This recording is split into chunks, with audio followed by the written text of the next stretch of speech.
Many software engineers, whenever they think of ways to actually make more money, they think about their normal software engineering 9-to-5 job. They think maybe I can just get promoted, or maybe I can get another job, maybe I can just pick a better offer, but unfortunately this is not how it works. This will not make you much more money, but it will just waste your time. And this is the reason why I quit my software engineering job 2 years ago, and this video will explain why you can consider doing this as well. Not right away, but at some point, and I'll also give you a few tips that you can start implementing right now so that you actually prepare yourself for doing this, and you're actually building a sustainable income outside of your 9-to-5, not relying on your fragile employment, and actually living a life that you enjoy and have enough freedom to do what you want. First of all, why software engineering is actually not secure? First of all, because there is tons of AIs right now showing up that are already replacing some software engineers, or at least requiring less of them, and it will most likely get even worse with the time. And secondly, there is more software engineers coming out of bootcamps, universities, and everywhere else and trying to get into this employment route, what allows recruiters and companies being the ones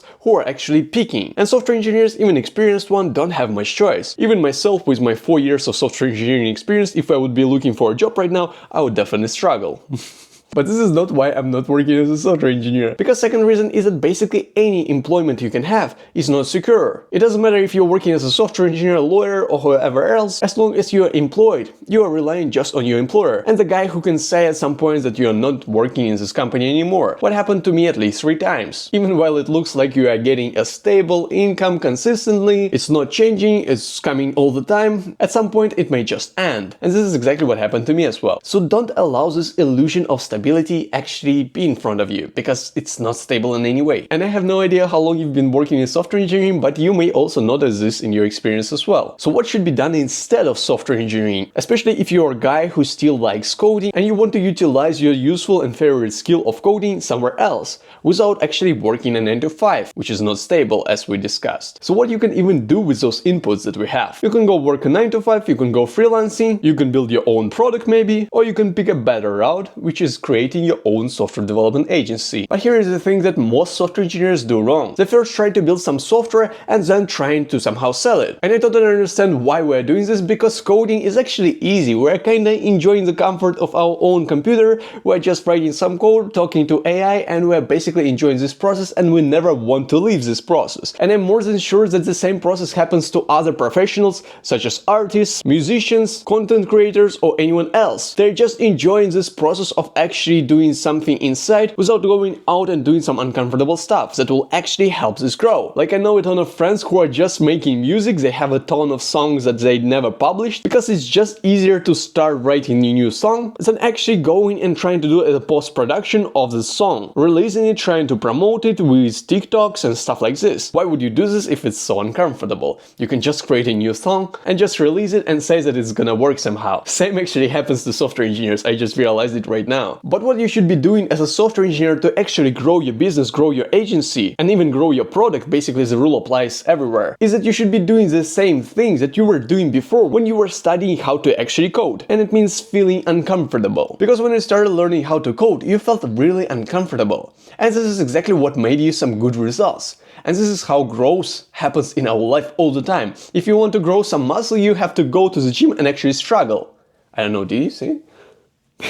If you want to promote your product, you actually need to go and do some marketing. You need to reach out to some right people, and don't necessarily do it through just some content. I'm putting out content on LinkedIn, it's gonna work for me. Or maybe I'm putting out content on YouTube, whatever. No, you need to go and talk to people directly, maybe even cold call if you have to do this. So okay, I'm done with this mindset stuff, so let's talk about actual practical tips that you can start using. First of all, before you build any code, before you build any offer, you should go and identify what exactly you're gonna work around. First of all, you need to understand what is your interest, where you will be able to work for a long amount of time. What are you actually enjoying in your life? What would you be doing if you were retired? If you would be paid millions for any work that you do, what you would actually be doing? Okay, maybe it's coding, but coding is a process and you can utilize it pretty much everywhere. It's pretty much the same as making content. You can make content about everything. You can code everything as well. So you should identify this niche that you want to work around. And after you identify this, then you can actually think about what kind of people are gonna have some problems in this niche, which I will be enjoying going to actually work with.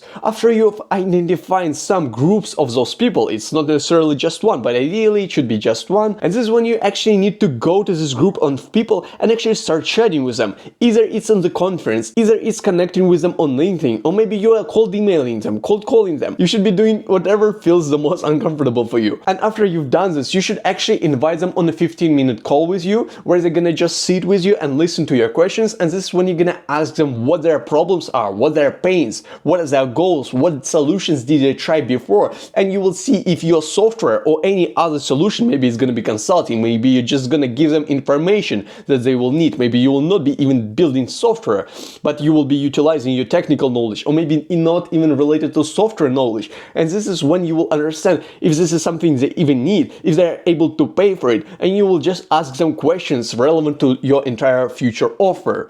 And after you've done this, after you identify the problem, this is when you will actually go and build an offer, basically an explanation of what your solution is gonna be like, and you are still not building software at this point. And after you've done that, you go again to those same people and even new people and start offering this solution. You're inviting them on the call as well. You're learning how to do sales. You're learning how to actually sell to them, how to make them understand that they need your solution. And this is when you will be offering your solution. And after you've already made your first sale, this is when you actually can go and build your code. Or maybe it's not even code, maybe you're gonna build your materials, maybe you're gonna provide some information. As long as this is what they expect you to do, this is what you're gonna provide. Because at this point, it doesn't make sense to actually spend your time on building some things that people will not even need as a result. And this is what I've done many times myself. This is what I see software engineers do every day. And this is exactly why I'm so angry right now. Because I want everyone to understand this. You don't need to lose your time building the things that nobody will need. You first need to identify the problem, understand that it's actually solvable. You can also find out if there are some other competitors in the niche who are doing the same thing. If there are some competitors, it's a good sign for you. It means that this problem actually exists and there are people who are actually making some money off this. And this is definitely a good thing, and it means that you can actually continue building on this, but still don't build at this point, because you may realize that it may be hard for you to sell it. For example, you can find some coach or software agency owner and he's doing good, he's making money with it, but maybe he's making those money because he has an audience. Maybe he's already at like 100,000 subscribers on YouTube, and basically all those people actually coming from his content, and it's gonna be easy for him to actually get those sales and live a good life because he's doing content. But I don't want you to do content. Content is easy.